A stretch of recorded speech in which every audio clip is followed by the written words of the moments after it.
Ladies and gentlemen, this is Joe's Classic Video Games back with another cool pinball repair video for you this evening. We have here in our shop a Bally Wizard pinball machine. Isn't it great? This is one of the coolest EMs of the 1970s. It came out just before they switched over to solid state games, and it's basically kind of loaded. They got all kinds of stuff on it. And this was tied to the movie Tommy, about the pinball wizard, the deaf, dumb, and blind kid, and featured Elton John as the pinball wizard in the movie. So this thing did really well back in the day. People loved it. If you are a pinball aficionado, I'm sure you've played it. So we had a customer bring this by. They bought it at an auction, and it doesn't work. So they wanted us to fix it up. We said we sure would. It's one of the most attractive games of the 70s, too, in my opinion. Now, this is not the same one that we did videos on several months back. So if you didn't see that, we recently did one, but this is a different one. We're going to go all the way through this one. It's in pretty good shape. A little beat up on the front. Sides aren't that bad. And Tim, or TM, would like you to know that he scored 227,000 points.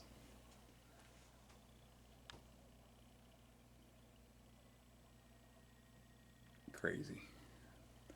Crazy. There's see a date over there. Let's see what the date is. Oh no, that's not a date.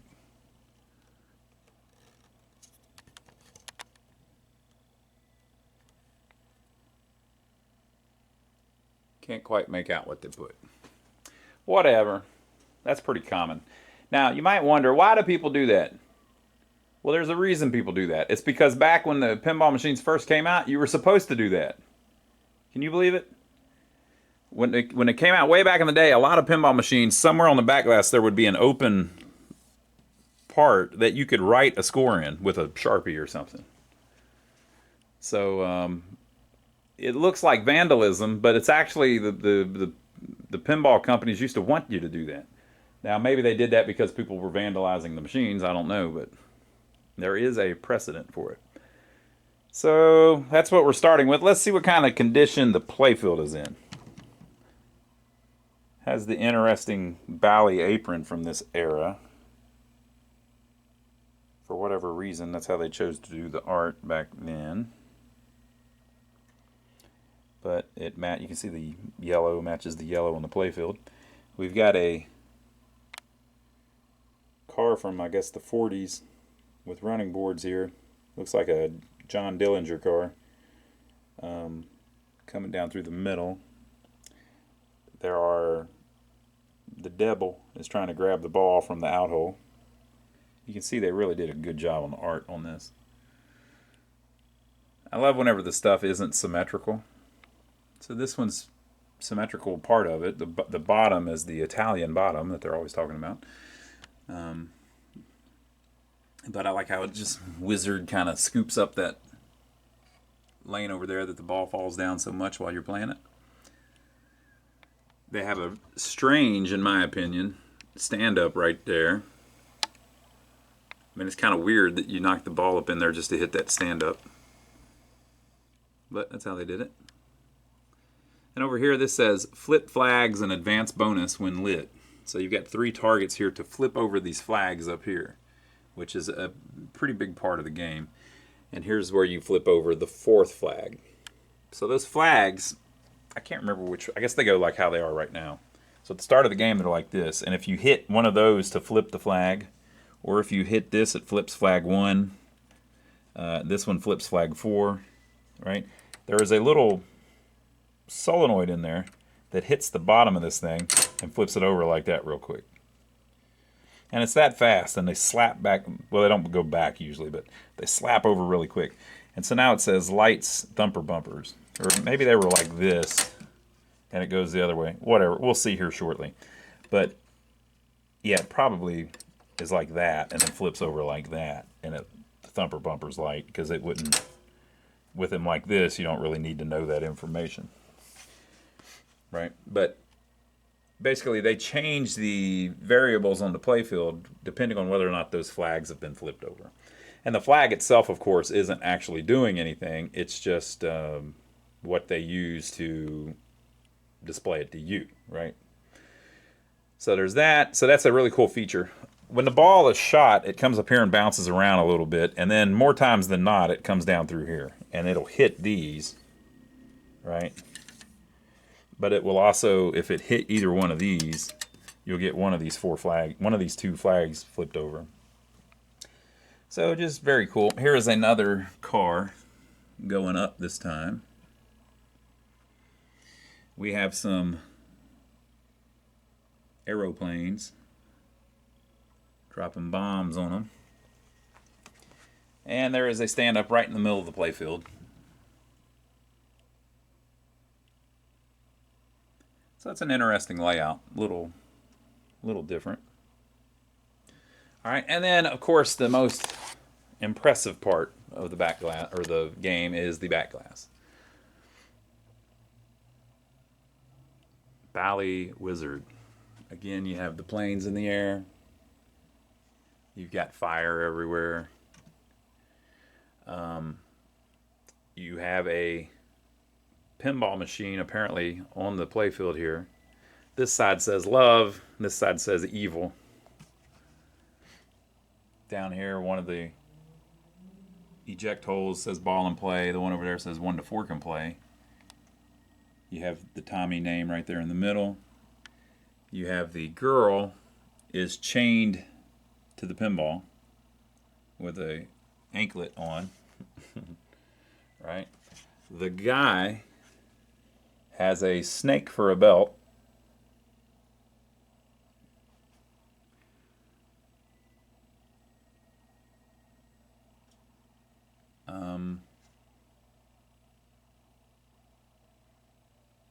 I mean, the artist was really feeling this one. Pretty wild. So this says, I probably better not say that out loud because I'll get in trouble on YouTube. You know, they like to listen in on us. There's the evil side. And there's the love side.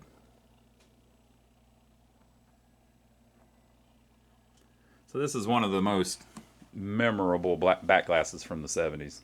Looks really good.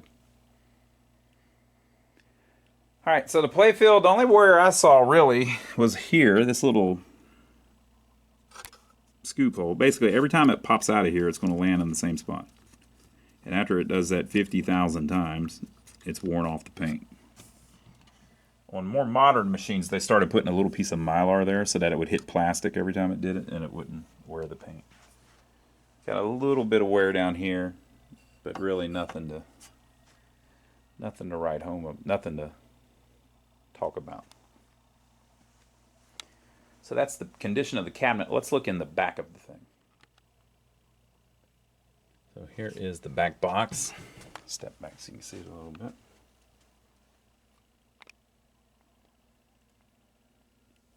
Lots of wires. I ain't scared. It's your typical Bally from this era.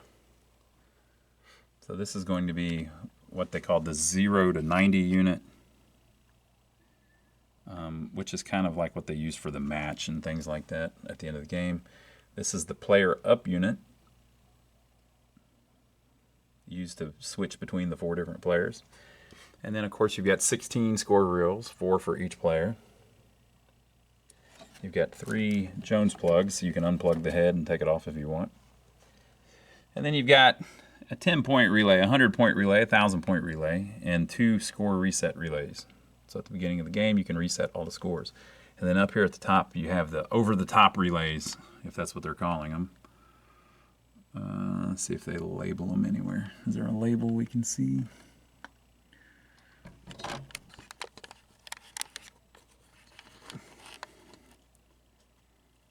What's it say? 100,000 point something. I can't read it from here. Anyway, that's the over the top thing. basically, if you get so many points that the reels can't display it, that relay comes on and it lights up a light on the front. So the maximum that you could display on this game would have been 99,990 because that is a 0 and it can't change. It's a fake one. So 99,990. So you can't get to 100,000. So if you did get to 100,000 though, all these would roll over to 0 and a light would come on that says 100,000, which would be somewhere around here. There's an extra light.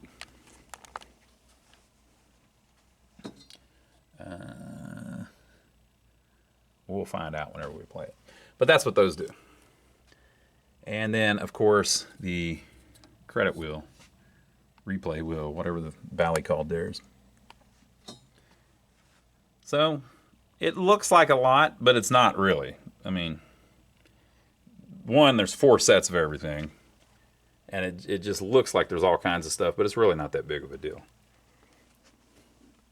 Right, so that's that. So let me pop up the Playfield and we'll look underneath it. I don't see anything that it really needs. It just needs cleaned and worked on, but it doesn't need anything. Nothing's missing that I can see. The plastics are all pretty good. So it just needs a lot of work. So let's lift up the Playfield. Let's see what's going on inside it. So underneath the Playfield, you can see that the cabinet is just packed full. So 1, 2, 3, 4, 5, 6, 7, 8, 9, 10, 11, 12, 13, 14, 15, 16, 17, 18, 19, 20, 23, 24. I count 24 relays just in the base of the cabinet. I mean, that's getting to the bingo level almost. Like bingo machines have all kinds of stuff in them. So just tons of equipment in it. And since it's a 4-player machine, it's just loaded because you got to have 4 sets of a lot of the stuff. This is the ball count unit and the coin unit, pretty standard in Bally's of this era.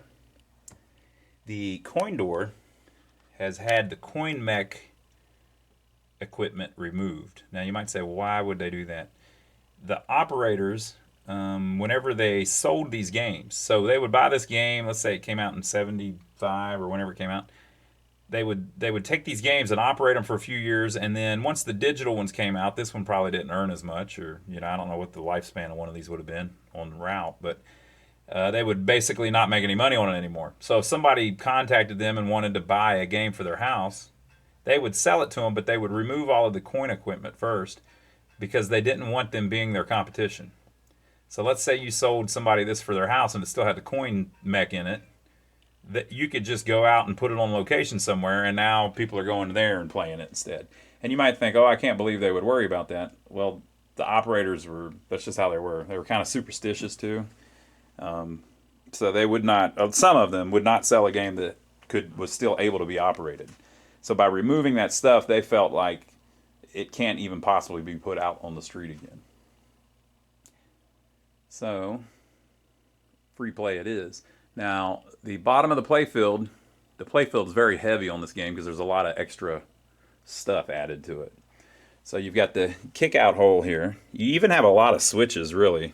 Well, yeah, there's quite a few switches. And you have a bonus unit. All of this has weight to it. You have the traditional 3 pop bumpers, and you have the traditional 2 slingshots and the traditional 2 flippers. Left thumper bumper relay, right thumper bumper relay, and surely there would be a center one, but maybe not. Maybe that one doesn't need one. Or maybe it just goes in tandem with the left or the right one. You have this unit here, which is the flag unit that we were looking at. And it has 4 relays on it, 4 coils on it, which can be completely removed because it'll unplug there. You also have these 6 relays. And then you have another entire board full of them here. And these are all lock relays. See how they have 2 coils for each? So it can be permanently closed or permanently open. I guess that's one way to put it. So there's just a lot of stuff on this game. There's even a lot of light bulbs. Well, I guess that's just the bonus ladder. But it's a pretty significant machine. It's got a lot of stuff going on and was, kind of their top of the line design at the time.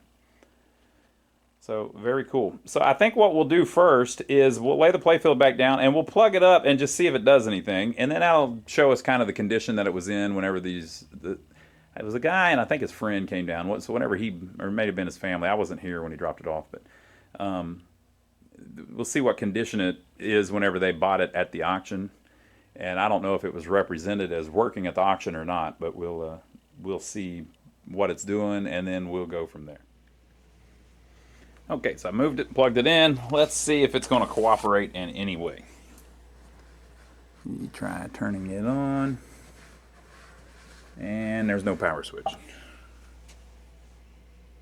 There's a big piece of plywood that they have nailed to the bottom of it.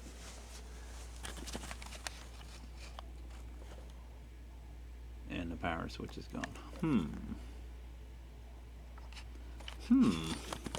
Okay. Let's see how they did that.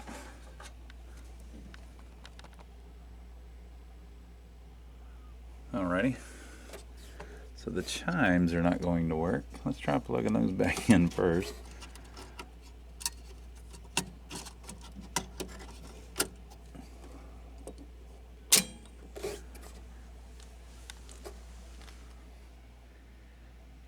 Got some very dim lights on the back. One dim light on the playfield. I think they bought this at a auction, like we said. Let's see if we can get anything to happen when we hit the start button.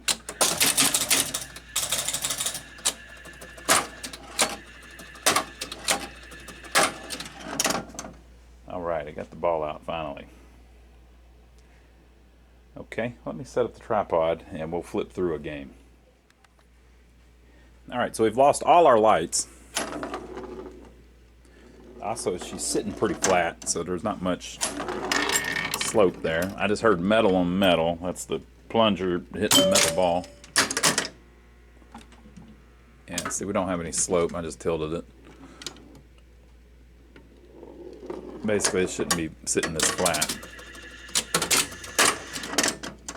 One of the flags didn't flip back over. This flipper looked like the ball hit it and it went farther down.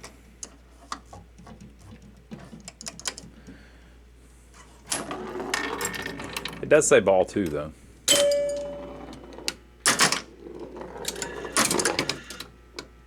It's not scoring.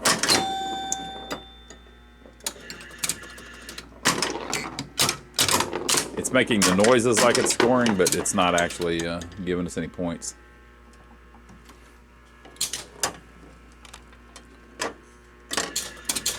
The shoot again when lit is lit. Now it's scoring. So it did score the bonus, and it scored another 1,000, another 1,000. So yeah, it's got significant problems. It worked through that ball, and now it says game over. I think we only played 2 balls. So yeah, auction find. Ask Todd about the auctions. It's kind of messed up because they put these at the auction, and then some of them work fine, and some of them are like this. They're just, they need a lot of work. So if a customer's there that's like a home buyer, they may not realize that, yeah, the thing's lighting up. In this case, it doesn't even light up that good, but it looks pretty good. But if you really get into it, it's not doing hardly anything. So it's not scoring. The lamps don't work. It scores the bonus. The ball count unit at least skipped the 3rd ball. And it was scoring 1,000 points every time that the score motor turned over trying to kick the ball out. So the way we work through these is we just work through every single relay in the game. So the first thing I'm going to do is prop up this playfield, and we're going to go down in the bottom of the cabinet and start cleaning every one of those relays and clean the score the score motor, and the stepper units down there, and just work through every freaking thing, because if you don't do that, it's not reliable. So you kind of need to make sure that you've touched everything in it so that everything is working how it's supposed to work. The problem with these are if they sit for a long time, the contacts kind of oxidize, and then whenever they touch, some of them don't make good contact. Electricity won't pass through them on all of these switches in it. And if you get one switch somewhere doing that, it won't work right. There's probably 20 switches doing that. Sometimes you can limp through it. If you kept playing it and playing it and playing it, the switches, when they touch, they'll clean themselves up a little bit, and it might kind of Christine itself and try to come back. But there's other things like this shoot again thing keep turning on that is obviously something's misadjusted or whatever. But so we're going to start going through it and work through every one of those relays. So the first thing I'm going to do is I'm going to lift this Playfield up out of here and get it out so that we can get down in the bottom and start working down there. So I got the Playfield out, and I'm working through cleaning these relays, and as I go along, they're all pretty dirty. So I'm cleaning the switches with a old file we use that's not too aggressive. But we're cleaning off the contacts, and I got up here to the lock relay, you know, which is always a little charred because it stays on the whole time. And one of the switches is permanently closed. Now, they have been it that way. So you're looking for stuff like that. You know, usually they won't be stuck closed; they'll be stuck open. Somebody's probably done that on purpose. There's a little tool to bend this. I can't ever seem to find it. That's better. So I'm just trying to get it where, that's the one we just messed with. See how whenever it touches it, it moves this small blade just a little bit? That's how you want it. And if you see, those three on the left are doing it. This one, it's closed and it opens. But if you look when it goes back, it moves the small blade just a little bit. That's how you want it. So let's see what that is. I think they purposefully shut that. It's probably not going to hurt gameplay. It would just make it where something's always on. So there is a blue and orange wire or something like that, and then under it is some other blue one. I think that's it. So let's look on the schematics and see if we can figure out what they had wired permanently shut on the lock relay. So if you look on the schematics, which you can get at ipdb.org, internetpinballdatabase.org, right at the beginning there is a lock relay switch right here that appears to be the one that was stuck short together. That's the one that does all of the Playfield lights, including the same player shoots again light that was working. So you might say, well, how come a lot of the lights weren't working? Well, it could be that a bunch of them are burnt out, or it could be that there's a bad connection on the Jones plug that plugs the Playfield into the bottom of the game. It could be a dirty connection on that. But like I said, if that's just stuck short on the lock relay, it's not really going to hurt anything. The worst it would do is just make all the lights always on. It's just not how it's designed. So we fixed it back how it's designed. And let's keep working through them. Alright, so I worked through these as well, and I got up to this one which says right lane. Right lane. And the spring was missing and this little clip was missing. But I've got some of these relays parts and was able to replace it. And then get it adjusted where it's properly doing its thing. So that would have definitely been a problem. But it says right lane, so it probably just would have been some kind of scoring feature. Alright, so I've worked through all the relays, and those were the only couple problems that I found. But I did clean everything as well. And so the next thing I'm going to do is work through the score motor and do the same thing. These are the ones that had all of the cams on them that Bally used in the 70s. So you just have to carefully go through and clean all those contacts. Some people take them all apart. I'm usually able to go in through the end with a flat file and get to them. But it's kind of a pain, but I'll start on. If I see any that are obviously misadjusted, I'll show you. Alright, so I cleaned these up, but one thing I did notice is that one switch stack is crooked. See how they work? It sits on top of the cam, and then as the thing turns around, it lifts and drops the switches as it goes, right? And so that one's all off center, which it would probably work like that, but I'm going to straighten it up. So I don't know if somebody's removed it at some point or what they did, but basically you just loosen the screws a little bit with one hand, of course. And then you should be able to kind of slide them all back how they go. It's a little better. There we go. Something like that, maybe. Whoa, if I don't bend up another one.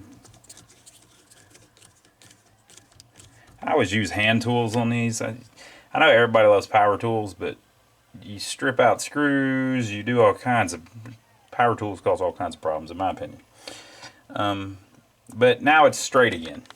That's how it's supposed to be. And I'll recheck and make sure that all those switches are opening and closing. But they usually on this type of score motor, there's so much play that the switches, even if they're close to adjusted, they'll open and close right. Now you might see that there are a couple other wires sticking up out of the back here. Those are probably extra wires from the factory. They made all of these mech boards very similar and the wiring harness the same. So a lot of times there will be a couple extra wires here and there. There's a couple more over here. And then there's some more down here. It's so you can hook up different coin options. See how it says coin relay, second shoot relay, third shoot relay, second set, it even says. They may have different ones that use different wiring depending on where the thing's going. And maybe those wires would have went to another switch that was on this switch stack that's not there. So if you see those, definitely keep an eye on it, but they're probably factory wires that are just extra. Alright, so we've got that. We got all of the relays. We need to work on these two stepper units next. Basically, we need to get these where they move properly in one direction and then back in the other direction. Looks like this one's probably working, but... And then this one.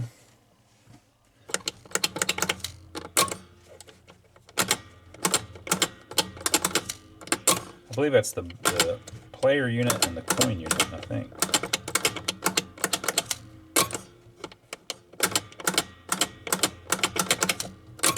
Yeah, they're actually working fine, but I'm going to clean them up to make sure everything's right. So I'm going to clean the switches here.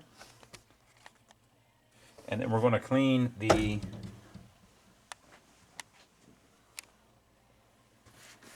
PCBs on this side so that the blades on the little spiders make proper contact. I'm trying to go through this a little bit different than we usually do it because I've done probably 40 different pinballs that are set up just like this and done videos of all of it. And it's kind of the same old, you know. But if I run into anything weird, I will show you. Alright, so I got both of those cleaned up. There was really nothing. They probably still worked fine. They reset, and they step up. And they're both doing that just fine. I cleaned them all up. I put a little bit of super lube on them that we always do. And we still have the chimes that are probably going to need some work. And I think the only two things, though, that we've got left to do in this video is we're going to clean these Jones plugs that plug in here. So that's the coin door, although most of the coin door is disconnected, but there is like a slam switch up there. And we're going to clean the fuses and the fuse holders and make sure they're the right value. It tells you right here what value they're supposed to be. And then there's a few more Jones plugs. A lot of those are for like selection things, so 3-ball or 5-ball or how many coins it takes to start it. Things like that. So we're going to clean those Jones plugs up, and then I'm going to clean the Jones plugs of the Playfield when I plug it back in, just to make sure that everything's making good contact. And then we'll try it again and see if that fixed anything or if we're right where we were.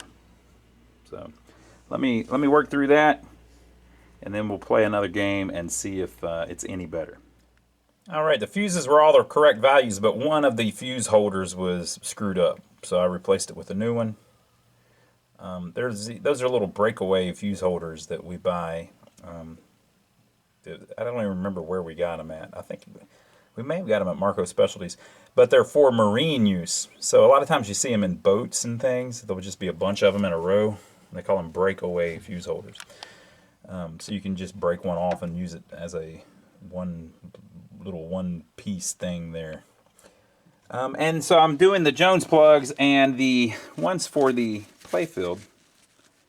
2 sets are really clean looking, and 1 set is really kind of rough. So that may have been like the light problem or something.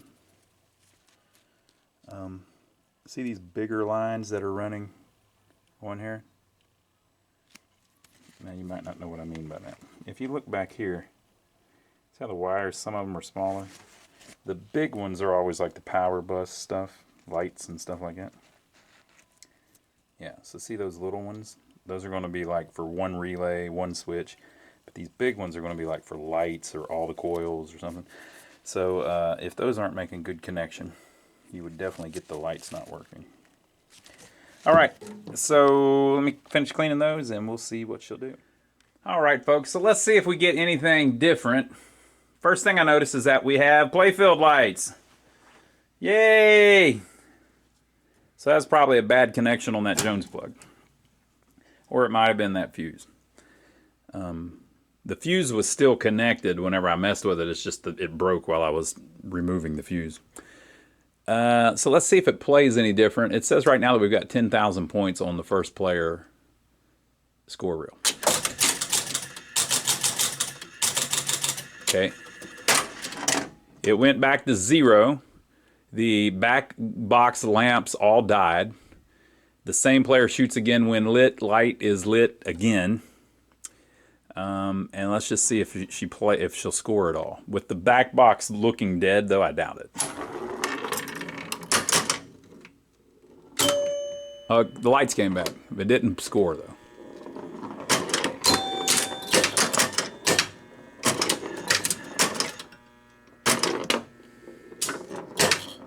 You know, really, you shouldn't play it with rubber rings missing like this, but it's scoring a little bit. 31, 41. It scored 4,100 points. It doesn't say what ball we're on. I will assume ball 2.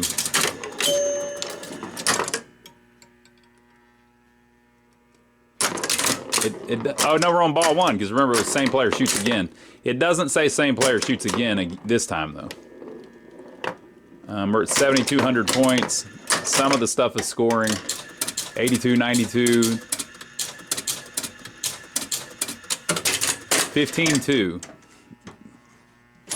Okay, so I would assume this is ball 2 because it didn't say same player shoots again.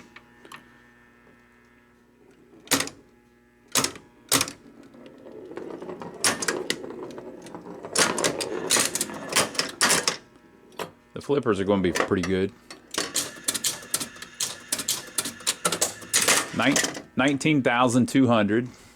It's counting down the bonus in the center of the playfield at the end of the ball, but you can't see the bonus, probably because the bonus unit, which is on the bottom of the playfield, isn't scoring right.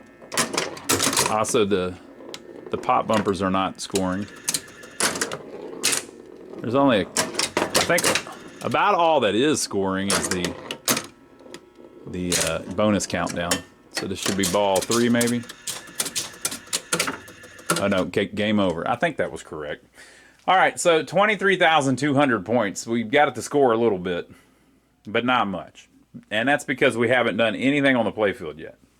And then also we haven't done anything in the back box, which is where the score relays and the score reels are. So we'll have to do some of that next time. So I hope you enjoyed it. If you love these Bally Wizards, you know, the companion game to this was Captain Fantastic and the Dirt Brown Cowboy. And guess what?